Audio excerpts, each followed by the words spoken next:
అర్పిస్తామంటున్నారు ఈ నవాబులు.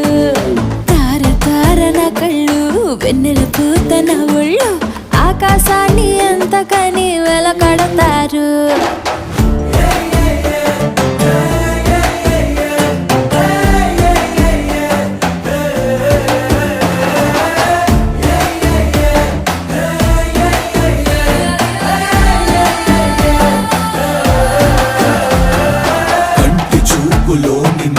పంటి కింద పెదవిసగా సొగసుల సిరులు బాగా రమ్మని చెప్పక చెబుతుండగా కాటు వేయి కోటిగా రేగుతోంది వయసు తెగ ఘాటుగా ఉన్నది పొగ రగులుతోంది భగా భగా. కళ్ళు ఒళ్ళు కాదబ్బా మొహబ్బత్ కా జజ్బా, వేలం వేసి దాన్ని ఎవరు కొనలేరబ్బా. ఆషామాషి కాదబ్బా